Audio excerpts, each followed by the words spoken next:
Bueno, como todo Aruba sabe, François, emigrante de Amor y Lucha, Franciana Colina, venezolano. Entré en el 2015 a Aruba en avión por la Puerta Grande. De ahí empecé a conocer, primera vez que salía de mi país, primera vez que estaba experimentando esa trayectoria, y llego a una isla donde me encuentro, soy un trans.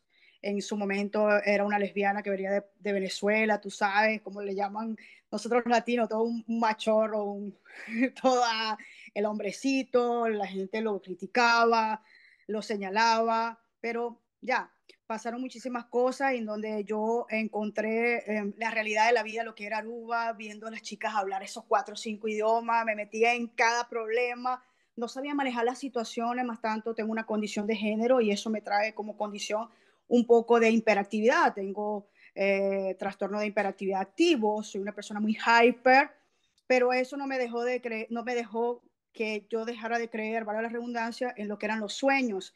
Y de ahí me metí en miles de problemas, me deportaron la primera vez por estar de atrevido, metiéndome las manos donde no tenía que meterlas, pues fue un aprendizaje. Muchas de las personas arubanas, venezolanas y de cualquier parte del mundo se dieron cuenta de lo que estaba pasando. De ahí regreso otra vez a Aruba después de un luna.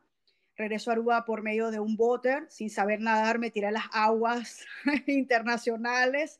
Y bueno, llegué como que si, Fara, como te lo dije en la entrevista pasada, llegué como que si venía de paseo, me bajé de la lancha, entré a Aruba y seguí mi trayectoria, pero no estaba haciendo las cosas como debería de hacerlas, no estaba haciendo las cosas maduramente, ni concentrado y enfocado en lo que quería.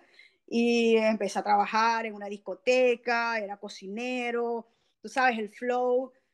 Entonces me vuelven a deportar, pero ya en ese momento ya había conocido a alguien, había instalado una relación y me vuelvo a venir en bote en menos de 15 días y de ahí empieza la trayectoria, lo que es François, inmigrante de Amor y Lucha, porque no fue nada fácil como la primera vez.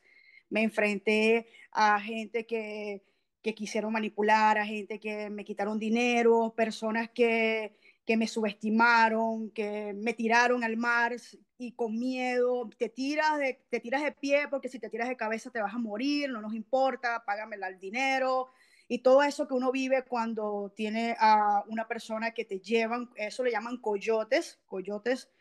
Y bueno, yo viví esa experiencia con un coyote y 39, 40 personas más. Nos enfrentamos al mar, la lancha se partió, estuvimos en el medio, nadie me cree, pero eso fue la realidad y muchas de las personas que lo vivieron conmigo saben que es una verdad propia. Y pues nosotros mismos sabemos que fue la realidad. Y de ahí llego a Aruba, me vuelven a deportar en esos mismos viajes, me vine a los 10 días otra vez y ahí fue cuando yo le dije, Señor, por favor, yo quiero llegar y si es tu propósito de vida para mí, un cambio, solamente quiero creer en tu propósito y en lo que eres tú, Señor. Y entro, empecé una nueva vida.